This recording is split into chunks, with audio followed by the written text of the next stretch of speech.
यतिनाथ के रूप में अवतार लेकर भगवान भोलेनाथ ने अपने एक परम भक्त की भक्ति भाव की परीक्षा ली और साथ ही यह यतिनाथ अवतार लेकर अतिथि के महत्व का प्रतिपादन भी किया। जी हाँ, अतिथि का मान कैसे रखा जाए यह बतलाती एक ऐसी अद्भुत कथा हमें सुनने को मिलती है जो इस प्रकार है। अबुर्दाचल नामक पर्वत के पास आहुक भील अपनी पत्नी अहुका के साथ रहता था। अहुका बड़ी धर्मपरायण स्त्री थी। दोनों पति पत्नी शिवजी के परम भक्त थे। एक दिन आहुक भील अपनी पत्नी के लिए भोजन का प्रबंध करने के उद्देश्य से वन में बहुत दूर निकल गया।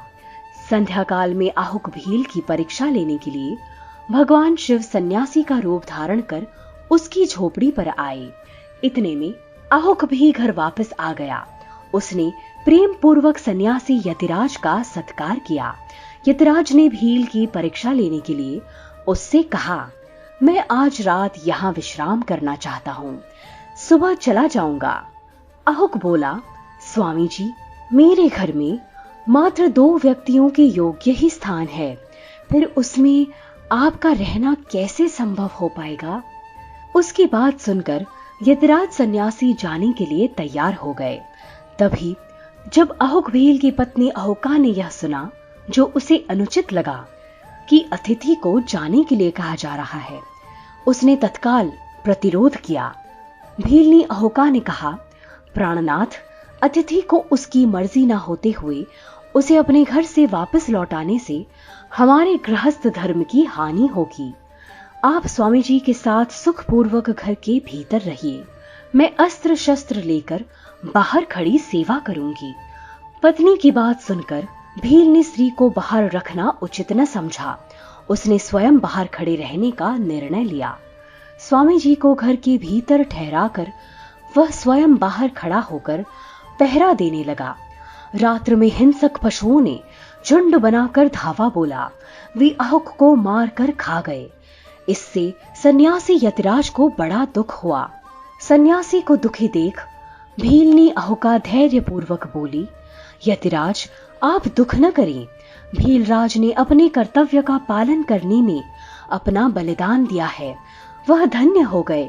मैं भी उनकी चिता की आग में जलकर अपने पति का अनुसरण करूंगी। आप प्रसन्नता पूर्वक मेरे लिए चिता तैयार कर दें। भील ने अहुका की यह बात सुनकर उसी समय भगवान शंकर अपने वास्तविक स्वरूप में भीलनी के समक्ष प्रकट हो गए, जिन्हें देख भीलनी आश्चर्यचकित रह गई। फिर हाथ जोड़कर भीलनी ने शिवजी को नमन किया और शिवजी ने उन्हें वरदान दिया और कहा कि तुम्हारा प्रेम अद्वितीय है। तुम्हारी अतिथि भक्ति देख मैं प्रसन्न हुआ, पर इस कारण तुम्हारा युगल जोड़ा जो तुमसे बिछड़ गया है वो तुम्हें पुनः मिलेगा। तुम दोनों का अगला जन्म राजकुल में होगा। तुम्हारा पति निषद देश के राजा वीरसेन के पुत्र के रूप में जन्म लेगा। वह नल के नाम से जगत विख्यात होगा और तुम विदर्भ के राजा भीमराज की पुत्री दमयंती नाम से जन्म लोगी। तुम्हारे भावी जन्म में मेरा हंस रूप प्रकट होगा। वह तुम दोनों पति पत्नी का मेल कराएगा।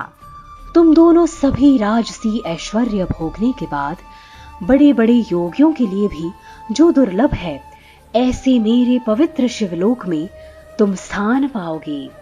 ऐसा कहकर भगवान शिव वहीं लिंग रूप में स्थित हो गए। भील ने प्राण देकर भी अपने धर्म का निर्वाह किया।